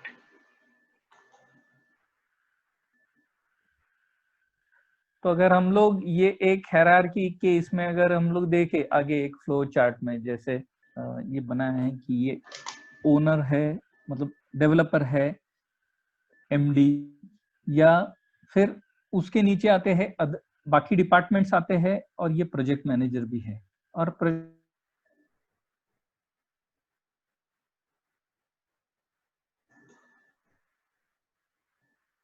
सप्लायर्स, सब कॉन्ट्रैक्टर्स, जैसे कॉन्ट्रैक्टर के अंडर सब कॉन्ट्रैक्टर्स है और सीनियर इंजीनियर के अंडर जूनियर, बाकी हर एक की टीम अलग अलग है। तो ये एक ऑर्गेनाइजेशन है, ये ऑर्गेनाइजेशन में अगर हर आदमी अपना अपना रोल परफॉर्म करे तो ऑर्गेनाइजेशन बहुत अच्छा काम कर सकती है। इसमें अगर आ जाता है और नीचे की लेवल अगर काम कर दे तो ऊपर के लेवल का लोड बहुत कम हो जाता है। वो आइडियल नहीं कह सकते हैं, लेकिन बहुत कम लोड उस पर रहेगा और वो अलग अलग चीजों में अपना टैलेंट एक्सप्लोर करने के लिए उसको हेल्प हो जाएगा। एब्सोल्युटली। कुछ किसी को डाउट या किसी को इसमें? Thanks a lot sir, we were really glad to have you. I am sure the session students को बहुत ज्यादा minutely और बहुत ज्यादा properly समझ में होगा। Sir can we see your video please? जैसे कि थोड़ा सा शायद से सेल फोन ऊपर टिल्ट हो गया है। Okay sir. हाँ ओके, अभी देख रहे हैं? ये यस सर। जैसे कि प्रोजेक्ट के अलग अलग क्वांटम्स होते हैं, कोई छोटा हो गया कोई बड़ा हो गया, रोल्स एंड रिस्पॉन्सिबिलिटीज लोग उतने वैसे वेरी हो जाएंगे, so you have to manage according. Sir जैसे कि ये first of all will like to thank you कि जैसे ही लग रहा था कि पीपीटी में थोड़ा सा एक दूसरे के काम दूसरे से कंफ्यूज हो रहे हैं, शायद से ये सर सीनियर इंजीनियर में क्यों बता रहे हैं, ये तो सर जूनियर में बता रहे थे, पर जैसे ये हम लोग सोच रहे थे वैसे ही आपके पास उसका और डिटेल्ड क्लैरिफिकेशन आपके पास ऑलरेडी था, तो सर समझने में बहुत ज्यादा आसानी रही। Okay, can we once have from all the students a hands up कि आप सब लोगों को सेशन आ गया प्रॉपर समझ में? Will take your questions in a minute, but now आपको सेशन आ गया प्रॉपर समझ में? Can we just see your hands up? Yes, it's just like sir our way of uploading, sir, almost everyone, not everyone, all, not almost everyone, everyone has raised their hands, sir सबको session बहुत अच्छे से समझ में आ गया है। जैसे कि सर आफ्टर बीटेक स्टूडेंट्स कुछ पोस्ट ग्रेजुएशन करते हैं एडवांस कंस्ट्रक्शन मैनेजमेंट में, प्रोजेक्ट मैनेजमेंट में, बट आई बिलीव उन थ्योरेटिकल कोर्सेज के ड्यू इंपॉर्टेंस के अलावा ये जो आपके out of your so many years of practical experience जो हम आज जो advance construction management, practical construction management जो बता पाए, I am very sure students इसका यूज करके अपनी जो वर्क लाइफ होगी उसमें वो बेटर कर पाएंगे। सर एक थोड़े क्वेश्चंस थे, जैसे कि सर इतने अच्छे से अगर सारे रोल्स एंड रिस्पॉन्सिबिलिटीज डिवाइडेड है, फिर भी सर हम कभी कभी देखते हैं प्रोजेक्ट में डिलेज होते हैं, कॉस्ट ओवररन्स होते हैं, क्वालिटी में इश्यूज आते हैं, तो सर एग्जैक्ट प्रॉब्लम आता कहाँ पे है? साइट पे ब्लेम गेम होती है, ये होता कहाँ पे है एग्जैक्ट इशू, एंड इनके सोल्यूशंस पॉसिबल क्या हो सकते हैं? नॉर्मली क्या होता है, जैसे हम लोग एक ये देखते हैं ना कि ये तकलीफ बेसिकली कहाँ चालू हो जाती है? जो जूनियर इंजीनियर है, अगर वो डेली बेसिस पे जो एक्टिविटीज उसे देखनी है वो अगर प्रॉपर नहीं देख पाता है और सीनियर इंजीनियर भी उसको इग्नोर कर रहा है, तो ये लोड आना चालू हो जाता है और प्रोजेक्ट मैनेजर या एक इंचार्ज लेवल का जो आदमी है उसको ग्राउंड लेवल पे आके काम करना पड़ता है, और जो चीज मतलब जो जिसका रोल है वो अगर परफॉर्म नहीं हो रहा है तो ये सब मिसमैच होने में देर नहीं लगती है। जैसे मैं बार बार बता रहा था कि अगर वो ग्राउंड लेवल पे वो एक्टिविटी अगर सही ढंग से नहीं हुई है तो रीवर्क जहां पे करने पड़ते हैं वहां पे तकलीफ चालू हो जाती है। अगर आपके प्रोजेक्ट में कॉन्ट्रैक्टर परफॉर्म कर रहा है, वो अगर उसका परफॉर्मेंस सही ढंग से मॉनिटर नहीं हुआ है तो बाद में क्या हो जाता है कि वो कॉन्ट्रैक्टर का जो आधा अधूरा काम है, उसका बिल सर्टिफिकेशन ज्यादा हो चुका है लेकिन उसका काम सही ढंग से नहीं हुआ है, तो जाहिर है ऐसा आदमी आधे अधूरे में काम छोड़ के चला जाता है और कॉन्ट्रैक्टर से रिप्लेस करने पड़ते हैं। ये क्या हो जाता है कि हर आदमी अगर अपना अपना रोल परफॉर्म नहीं करे तो वो दूसरे पे लोड डाल देता है। वैसे ही मैंने परचेस को मेरी रिक्वायरमेंट दे दी है, परचेस ने मुझे मटेरियल देना जिस हिसाब से चाहिए था वो अगर उस हिसाब से मुझे नहीं मिला तो ये डिले में कन्वर्ट हो जाता है।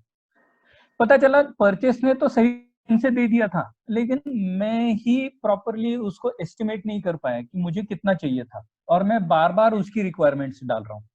मतलब अपने फ्लॉज कहाँ आते हैं, हमारे में डिफरेंसेस कहाँ आ जाते हैं, ये जो हर एक्टिविटी परफॉर्म कर रही है या हर आदमी अपना अपना रोल कर रहा है वहां पे वो अगर पीछे रह जाता है तो ये तकलीफें बढ़ जाती है नॉर्मल किसी भी प्रोजेक्ट में। और कॉन्ट्रैक्टर सिलेक्शन, ये भी बहुत बार तकलीफ हो जाती है। बहुत बार कॉन्ट्रैक्टर सही सिलेक्ट हुआ है लेकिन उससे काम सही ढंग से नहीं निकल रहा है, या उसको वर्क फ्रंट जिस हिसाब से अवेलेबल होना चाहिए, अगर मेरे साइट पे वर्क सीक्वेंस ही नहीं है तो वो कॉन्ट्रैक्टर का परफॉर्मेंस सही ढंग से नहीं होगा। तो ये बहुत सारी चीजें एक दूसरे में इन्वॉल्व हो जाती है, ये हमें पता नहीं चलता है। प्रोजेक्ट ये बहुत लंबे स्पैन का काम है, इसमें डे टू डे बेसिस पे इसमें बहुत बार क्या हो जाता है कि जो जूनियर बंदा काम कर रहा है उसको पता ही नहीं कि मेरा रोल क्या है। वो अगर उसके रोल के बारे में प्रॉपरली अगर अवेयर नहीं है तो उसके वजह से आगे बाकी लोगों में तकलीफ हो जाती है, और एक दूसरे में तकलीफ बढ़ने के लिए वक्त नहीं लगता है कि अगर वो जो चीज सही ढंग से होनी चाहिए वो नहीं हुई है इसीलिए रिवर्स बढ़ते गए। मैक्सिमम केस में प्रॉपर मटेरियल मैनेजमेंट नहीं होना या कॉन्ट्रैक्टर को वर्क फ्रंट अवेलेबल नहीं होना, या जो एक्टिविटी जब परफॉर्म हुई है उसको मॉनिटर नहीं करना, ये डिले या लो क्वालिटी वर्क के लिए रिस्पॉन्सिबल हो जाता है। सर साइट लॉजिस्टिक्स भी सर कितना important sir site site logistics भी सर इसमें लॉजिस्टिक कितना इंपॉर्टेंस साइट रखता है? साइट लॉजिस्टिक इसमें बहुत ज्यादा इंपॉर्टेंस है, क्योंकि साइट लॉजिस्टिक में क्या होता है कि आपकी जो एक्टिविटी परफॉर्म करनी है उसके लिए जो मटेरियल क्वांटम आपको स्टॉक में रखना है, और आपकी साइट की मूवमेंट, आपके साइट में कोई मटेरियल अगर अनलोड करना है प्रॉपर, जहां एक्टिविटी परफॉर्म हो रही है उस विसिनिटी में ना करके हमने दूर कहीं कर दी, तो ये राइट लॉजिस्टिक के लिए तकलीफी हो जाएगी। तो मुझे ये भी देखना है कि मुझे कौन सी एक्टिविटी कब परफॉर्मेंस करना चालू करनी है, और उसके लिए मेरे पास क्या क्या अरेंजमेंट है।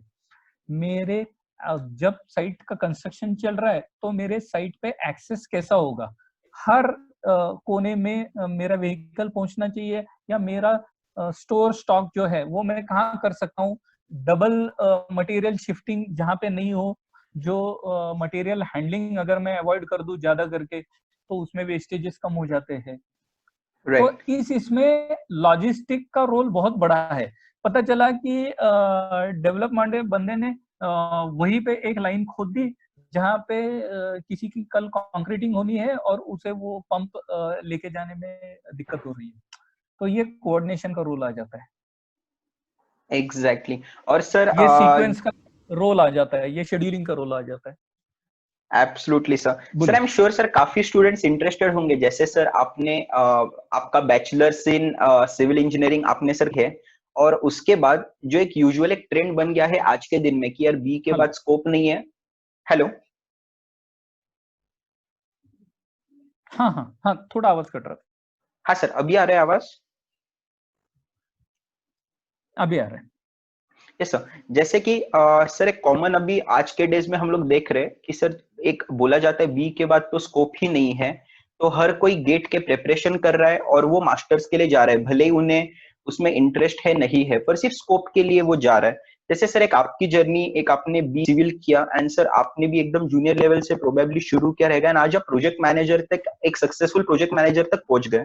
तो सर की एक जर्नी शॉर्ट में बता पाएंगे कि प्रोजेक्ट मैनेजर बनने के लिए what were the things you did differently कि even with a proper B, even with मैं a proper एक B, एक you एक achieved success. हाँ, ये इसमें क्या है, हमें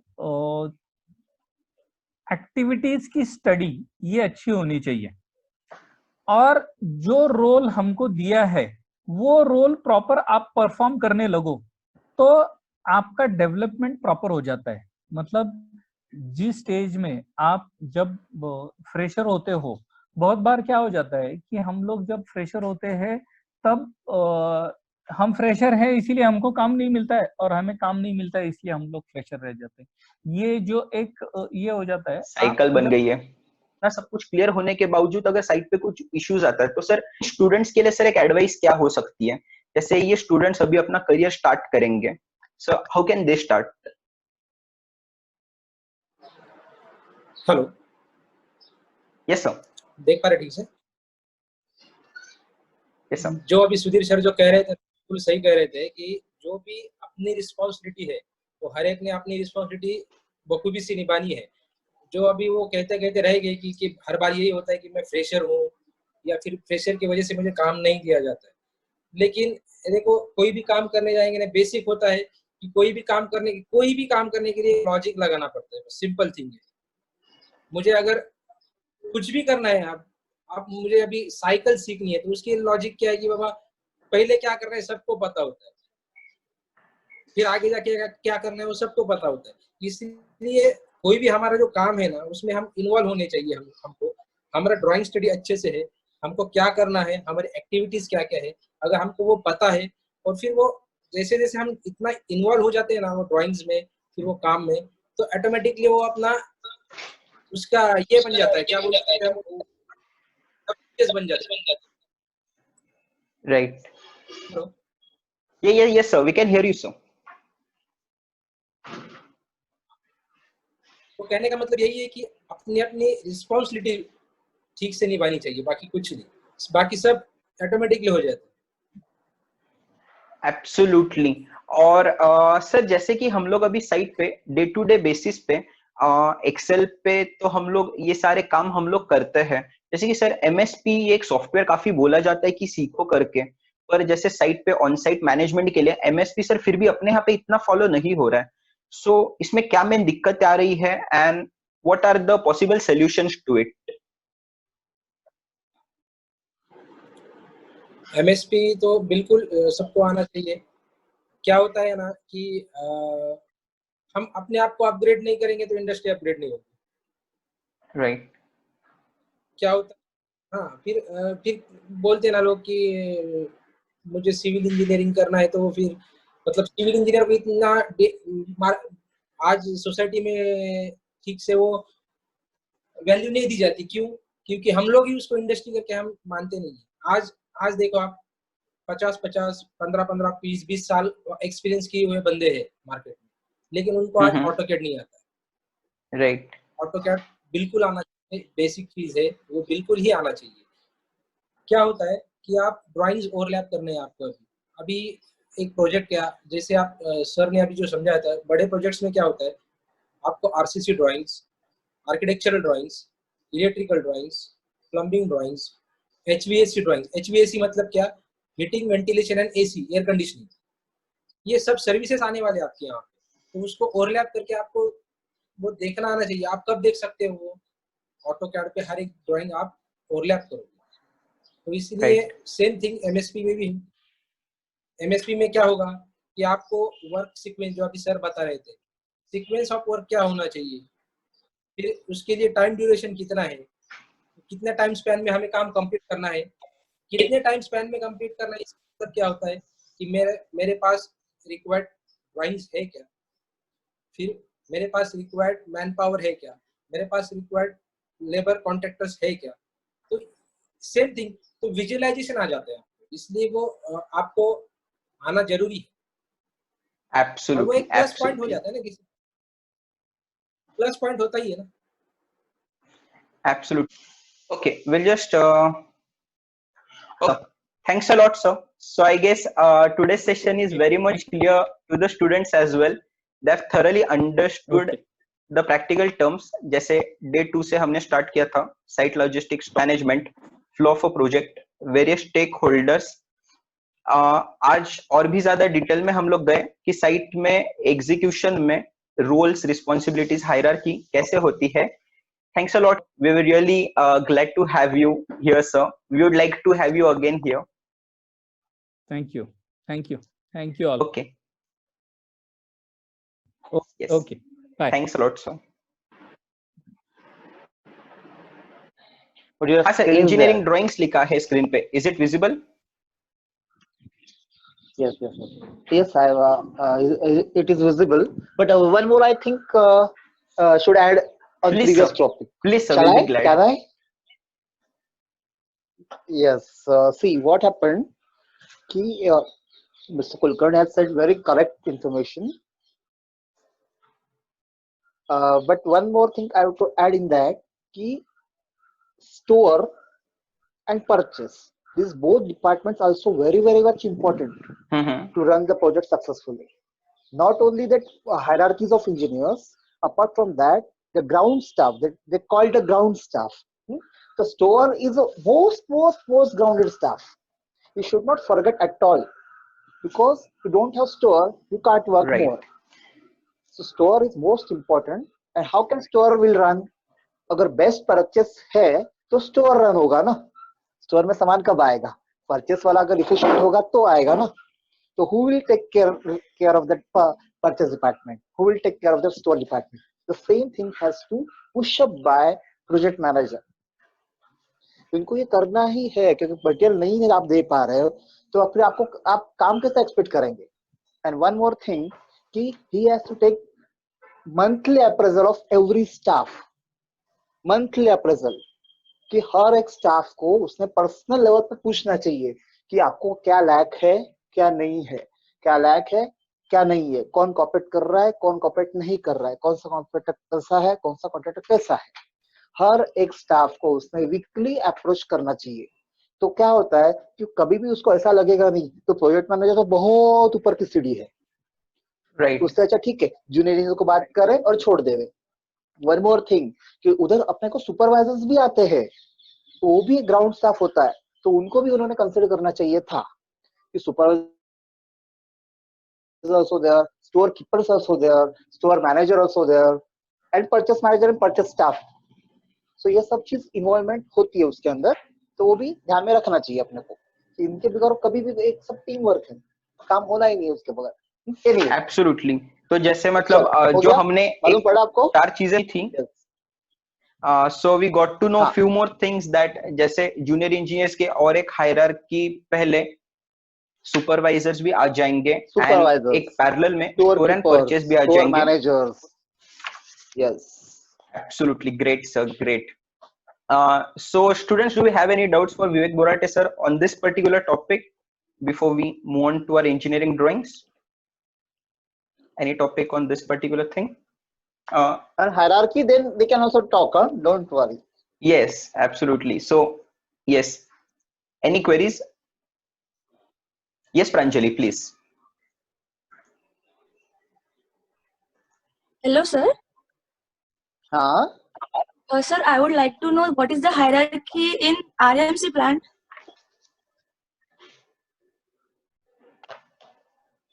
RMC plant is not, see, suppose if you have RMC plant in your site, then there will be hierarchy, but that RMC comes from outside, then don't know it of hierarchy there, na? Because see, what happened, main what execution team is there, main, you can say, quality team, design team, quality team, and execution team are the three, and foremost important is transport team. ये सब चार team उनके पास होती है, तो उनके हिसाब से उसको अपने को कोऑर्डिनेट करना पड़ता है कि आपको अभी क्या करना है क्या नहीं करना है। Means first of all design, फिर क्या आएगा आपका एग्जीक्यूशन आएगा, फिर क्वालिटी आएगी, क्वालिटी के बाद क्या आएगा आपका ट्रांसपोर्ट आएगा, फिर उसके अंदर भी परचेस है, उसके अंदर भी स्टोर है, सब कुछ उसके अंदर इन्वॉल्व है ये चीज।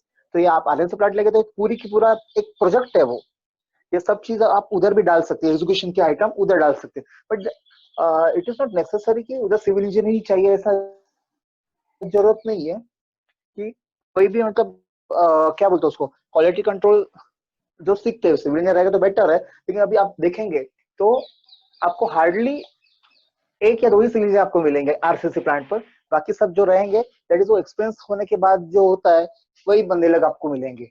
खाली डिजाइन डिपार्टमेंट खाली सिविल इंजीनियर रहेगा, रेस्ट आपको सब ऐसे ही मिलेंगे। Right. Okay, sir.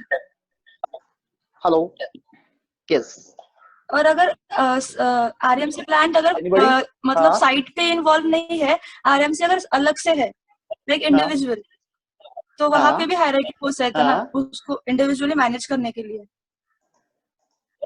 Yes exactly, तो सेम हायरार्की उधर लगेगी जो अभी हमने डाउट किया ना, हाँ। तो सब सेम टू सेम उधर लगेगी। लेकिन अगर अपने साइड पर नहीं है तो अपने को खाली क्या करना है कि आपको को सेल्स वाले को ही बात करना है कि ऐसा ऐसा अपने को भेजना है, आपको मेल करना है, हमको ये क्वांटिटी चाहिए और आपके पास आ जाएगी। लेकिन तभी आपके साथ उसका डिजाइन कैसा है तो डिजाइन वाला ये करेगा, लेकिन उधर एक मेन कोऑर्डिनेटर रहता है दैट इज सेल्स वाला रहेगा, तो सेल्स वाला आपको सब कोऑर्डिनेट करके देगा। इफ आरएमसी बाहर का है, अगर अंडर आपके अंडर है तो आरएमसी का हेड भी रहेगा एक, यूज ऑफ मैनेजिंग आरएमसी, मतलब वो उसका प्रोजेक्ट मैनेजर रहेगा। तो अगर मैं प्रोजेक्ट मैनेजर हूँ तो मेरे को उसके साथ भी कोऑर्डिनेट करना चाहिए कि मेरे को उसको वीकली प्रोग्राम ए ग्रेड का इतना लगेगा, पूरा वीकली प्रोग्राम उसको एडवांस में देना पड़ता है। तो फिर वो आदमी उसका मैनेज चालू करेगा, मटेरियल स्टोरेज, सीमेंट चाहिए, फ्लाई शीट, जो जो चाहिए उसको वो सब ऑर्डर करेगा। अभी उसका पूरा का पूरा टीम होगा, कोई टीम सब कुछ उसका परचेस के पीछे भागेगा, कोई स्टोर के पीछे भागेगा, कोई मटेरियल के पीछे भागेगा, तो ये पूरा का पूरा एक अलग एक्टिविटी हो जाएगा अगर साइट पर है तो। ओके, बराबर समझ में आ रहा है? क्योंकि एक yes. प्रोडक्ट रॉ मटेरियल लेना है और उसका प्रोडक्ट अपने को फिनिश प्रोडक्ट बना के अपने को बाहर भेजना है ना, तो प्रोडक्ट ही होगा ना, पूरा पूरा एक पूरा एक्टिविटी होगा ना, फुल के ऊपर ट्रीटमेंट करना है, तो मशीन में भेजना है बाहर, तो वो भी टाइम पर पहुंचना है, फिर वापस उसका क्वालिटी चेक भी लेना है। तो ये सब पूरा का पूरा एक प्रोजेक्ट ही है। इट्स मतलब quite interesting, but it is आप उसको बोल सकते हैं कि प्रोजेक्ट मैनेजर के पीछे एक और एक नया अपना एक बार साइड देखने का अलावा ये भी मैनेज करो, ये भी दिक्कत आती है। इसके लिए better to keep another head on that. बिल्कुल बिल्कुल। Any more doubts? एक बार ऐसा हो सकता है कि हमने जो कुछ पहले क्या बोलते हैं रिपोर्ट में लिख के दिया था कि ये काम होना है, ये काम हम लोग करेंगे, और वो काम कुछ कारण नहीं हुआ। अभी नहीं हुआ तो उसके लिए कुछ कारण तो होगा ना। तो ये नहीं हुआ तो आप लिख सकते कि ये काम नहीं हुआ बिकॉज ऑफ व्हाट, कि मेरे पास रिसोर्स नहीं था, मेरे पास लेबर नहीं था, मेरे पास रिसोर्स नहीं था। ये सब चीज आप उनको लिख सकते हैं पूरा का पूरा। या फिर साइट पर लाइट नहीं थी, या साइट पर ये नहीं था, या साइट पर वो नहीं था, ये सब कुछ आप डिटेल आप उसके अंदर लिख सकते हो ना। क्योंकि ऐसा तो आप बोलेंगे नहीं क्या चलो आज कंटाला आया काम नहीं करो, कुछ तो रीजन हुआ होगा ना। एग्जैक्टली मतलब सर आप बड़े हैं कि हमें हमारे प्रॉपर जस्टिफाइड रीजंस प्रॉपर रखना है। जो कुछ भी अगर प्रैक्टिकली कुछ गलती हो रही है, कभी कुछ क्वालिटी में कुछ बिगाड़ हो जाए, सारी चीजें डॉक्यूमेंटेड रखो and then there will be considerations for it. अगर जांच के कुछ होता है ऑब्वियसली फिर वो मैटर ये चीज एस्केलेट हो सकता है। प्रोजेक्ट मैनेजमेंट स्किल में ना एक हिंड्रेंस रजिस्टर होता है, हिंड्रेंस। ओके, हिंड्रेंस रजिस्टर, उसमें ये चीज इन्वॉल्व की जाती है कि ये जो डिले हुआ ना, 1 दिन का हुआ होगा या 2 दिन का हुआ, उसके अंदर लिखा जाता है। कभी अभी देखो ये लॉकडाउन है तो ये भी लॉकडाउन के लिए 15 दिन बंद है, 20 दिन बंद है, वो भी हिंड्रेंस रजिस्टर के अंदर लिखा जाएगा। तो ये क्या ये सब हैम्पर करेंगे ना आपके इस शेड्यूल पे। ये बंद क्या बोलता है उसको, बंद दिन के दिवस, ये बंद है ना अभी 15-20 दिन, ये सब हिंड्रेंस में इसमें आ जाएगा। उसके अंदर सब कुछ हुआ, उसमें राइट हुआ, मारामारी हुई, कॉन्ट्रैक्ट छोड़ के भाग गया, या कुछ वजह से आपका काम बंद है, तो ये सब जो जिस वजह से काम बंद हो जाता है वो आपको हिंड्रेंस रजिस्टर के अंदर नोंद दिया जाता है। मतलब अगर टॉप मैनेजमेंट पे जाएंगे किधर हायर लेवल पर, जो कंपनी सब पूरा फुल प्रोजेक्ट मैनेजमेंट अच्छे से यूज कर रही है, तो वो कंपनी में ये हिंड्रेंस रजिस्टर भी होता है। तो इसके लिए डरने की बात नहीं है। सी अगर आपने इंटेंशन भी बोला है कि मेरे को आज पिक्चर देखने के लिए जाने का, चलो आज भरने का नहीं कॉलम, तभी आपको डरना है, बराबर है। लेकिन आपको कुछ कारणवश हुआ है तो आपको क्यों डरना है, सवाल ही नहीं है। और वो भी अगर आपको पिक्चर देखने जाना है, अगर आप वेल इन एडवांस उसके लिए कुछ आप अगर वेल इन एडवांस इन्फॉर्म करके जा रहे हो, साइट वैसे अरेंजमेंट करके जा रहे हो, तो obviously even you are expected to live your life, पर सामने कुछ साइट पे उससे कुछ तकलीफ नहीं आनी चाहिए। एग्जैक्टली कि मेरे वजह से कुछ भी काम पीछे हेल्ड नहीं होना चाहिए कभी भी, वो ध्यान में रखना चाहिए कि मतलब हर एक ने अपना अपना रोल तो करने का ही है, लेकिन हर रोल नहीं कर पाते हैं तो क्या करना है आपको, तो हर परफेक्ट हिंट भी देना है। Okay, students, everyone, we were okay, students. Yes, sir. We were glad to have your doubts. अगर और भी कुछ आपके doubts है, please you can WhatsApp us. जैसे it's already past 12, so to sir एक quickly एक closure कर सकते हैं sir 1-2 मिनट में? Can I just close the session for today? हो जाएगा। Okay, yes, yes everyone. तो जैसे कि आपको स्टार्ट में बताया गया था, आज का जो कुछ भी हुआ है, थोड़ा ज्यादा डिटेल में पॉइंट्स बोले गए हैं, आपने काफी कुछ नोट किया रहेगा। सुधीर सर के सेशन के बाद प्रवीण सर ने, जो कि हमें आगे के हमारे सेशंस में ज्वाइन करेंगे, विवेक सर ने भी, इन दोनों ने भी आज 3 project manager, chief engineers level के लोगों ने आपको कल इसमें ब्रीफ किया है कि जिससे वो खुद 10, 15, 20, 25 साल वो जिस सिस्टम में है, तो उन्होंने क्या देखा है और आपके लिए डायरेक्टली उन्होंने हिंट्स दिए हैं, please this way, this is the right way, तो करियर आगे बहुत ज्यादा सही है आपका। इसके हम आपको पीपीटी के नोट्स आपको ग्रुप पे दे देंगे। आज के आपके टास्क है, जैसे कि हमने इसमें 2 लिखे हुए थे पहले ही, ये जो कुछ आज हायरार्की बताई, सबके रोल्स रिस्पॉन्सिबिलिटीज बताई, ये सब पीपीटी पे सही है, पर इसके बावजूद साइट पे डिलेज ये सब आते हैं, उसके रीजंस भी हमने इन तीनों से सुने। फिर भी आपके हिसाब से और psychological issues, ego issues, practical working issues क्या हो सकते हैं, पॉसिबल है? और आपके हिसाब से जब कभी आप 1 साल बाद, 2 साल बाद आप जब फील्ड में जाएंगे, how will you look to tackle it? देखो ये जो सिस्टम से आज जो हमने देखी, ये आहिस्ते आहिस्ते डेवलप हुई है इंडस्ट्री में, ऐसे कुछ नहीं है ही परफेक्ट है। ऐसे भी हो सकता है कि आप कुछ तो कंप्लीट एक नहीं है कि इनोवेटिव स्ट्रेटेजी लेके आओ, या फिर इसी वर्किंग मेथोडोलॉजी में आप ऐसे कुछ माइनर आप चेंजेस कर सको, मे बी कुछ सॉफ्टवेयर के, मे बी कुछ कम्युनिकेशन के, मे बी काम करने के तरीके में, कि इंडस्ट्री में काफी ज्यादा फर्क पड़ सके। Please we request, please brainstorm on this issues, and यही आपके एक यूनिक इंडिविजुअलिटी है जो कि काम में आपको एज देगी आगे जाके।